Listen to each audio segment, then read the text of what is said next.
David B Wolman is the author of Death Be Still, and he's on the line with us here just now. How are you today? Great, Toby, and thanks for everything you do for books and authors. Well, thank you very much indeed. So, what was it that inspired you to write this novel, which explores insurance fraud, identity theft, and, of course, murder? Well, identity theft and insurance fraud are sort of the high-tech crimes of today, and Hmm. that's what got me interested. It was, thinking a multitude of numbers are constantly tracking us from social security numbers to our pulse rates. The story of Death Be Still begins with the killing of a young woman in the British Virgin Islands.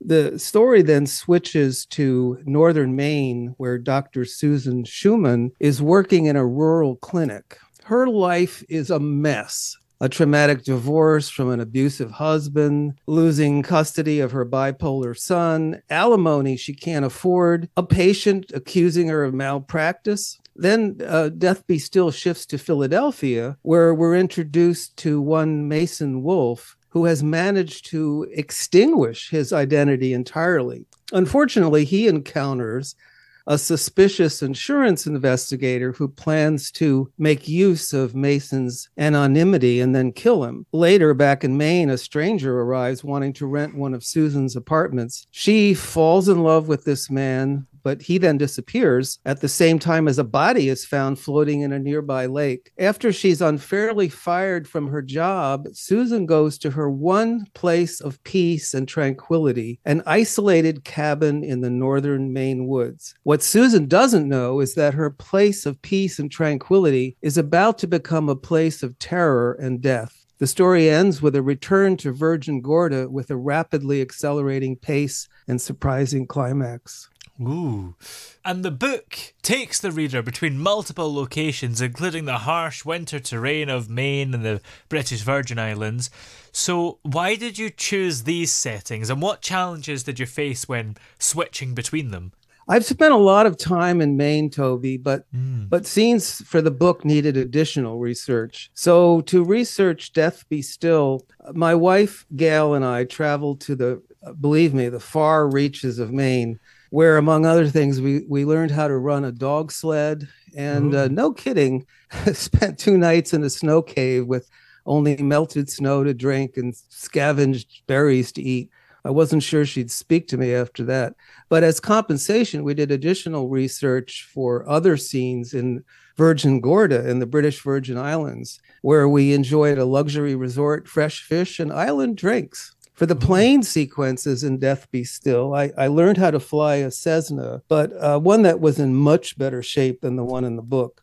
I chose these settings for Death Be Still because switching between the settings helps to keep the book moving chapter by chapter. Also, both locations are isolated with wild territory. One is snowbound, the other tropical. The contrast, I think, makes for good tension. I Mm. wrote Death Be Still thinking cinematically, and these two locations are very photogenic. And in the reader's mind, I hope I create a movie in their minds. Yeah. And the protagonist, Dr. Susan Schumann, is a complex character dealing with personal and professional challenges. So, what motivated you to create a strong female lead like Schumann, and how did you develop her character throughout the book? Well, I've always been attracted to strong women. Mm. Susan Schumann, the protagonist of Death Be Still, she's kind of a composite of all the strong women I've known, from my grandmother to my wife. The fact that Susan is a doctor is based on my own previous medical career. I've also worked in family clinics, so I was privileged to be in a position to be pretty authentic about all the clinic scenes in Death Be Still. Yeah. And the book deals with betrayal, trust, and morality themes. So, how did you explore these themes throughout the narrative? Sure. In Death Be Still, there are multiple betrayals and layers of betrayals, but trust between several of the characters defeats betrayal. There's a tension in all our lives, I believe, between betrayal and trust. Mm. I mean, we must trust in so many aspects of our daily lives, particularly in friendships, in love, in marriage. We fear betrayal, but we need to trust. All relationships depend on trust. An example of this in my personal life is when I was researching Death Be Still, I had a bunch of books by my bedside, all dealing with identity theft, insurance fraud, how to disappear, the signs of death by drowning. My wife didn't say anything for quite a while, but I think her trust finally was tested when she asked me, "Is there something I should know?" Death Be Still is a good versus evil story on one level, but it's even more a tale of how the trust of a very strong woman defeats betrayal. Yeah. And the plot is intricately crafted and with numerous twists and turns.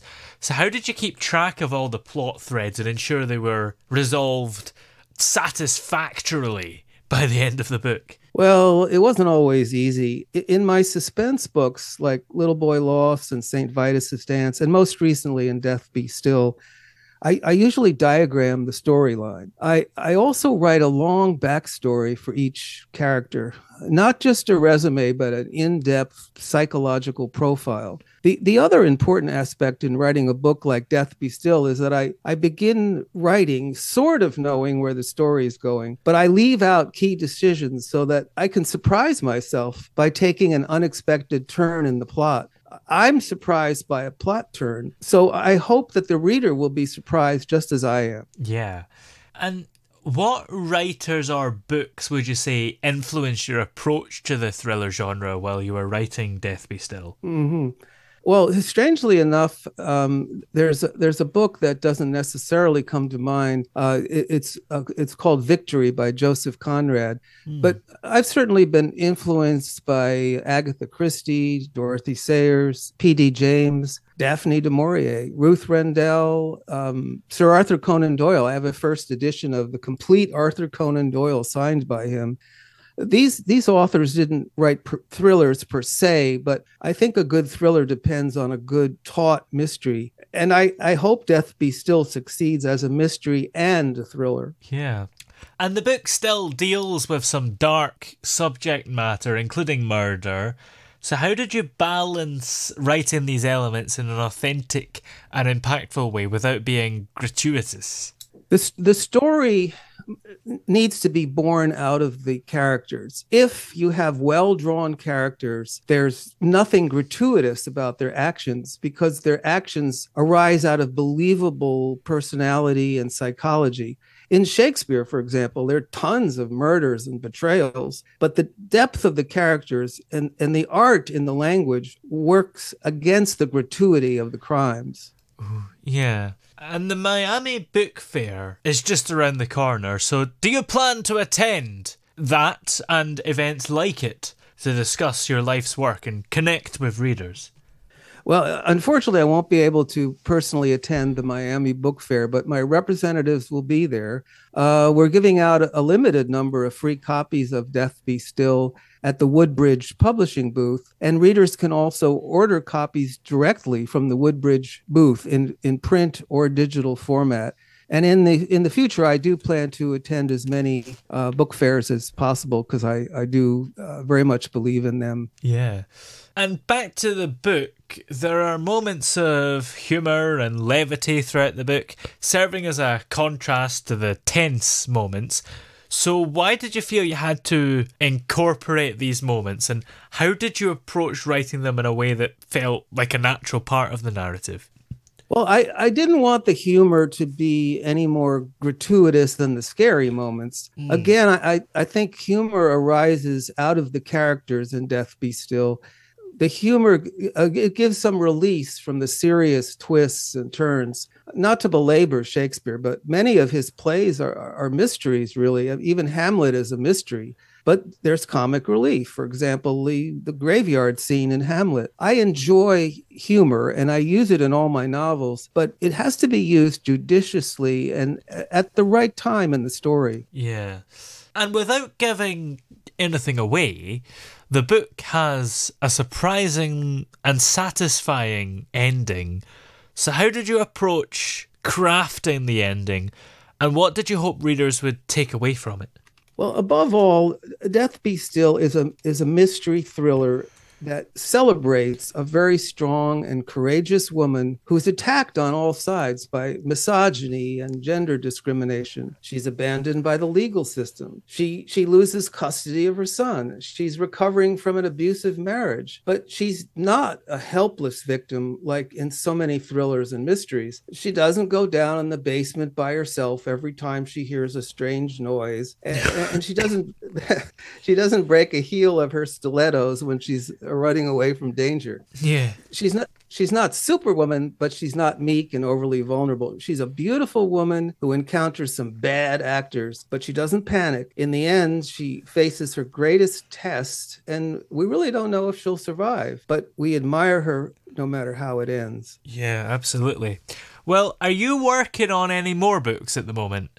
Yes, I'm always working on other books, and I have two other books kind of in the pipeline that are in the rewriting and crafting stage. But I've enjoyed writing ever since I was 7 years old, and I'm constantly doing. I've done all kinds of writing and plays and medical articles and fiction and nonfiction. So as long as I'm writing, I'm happy. Yeah.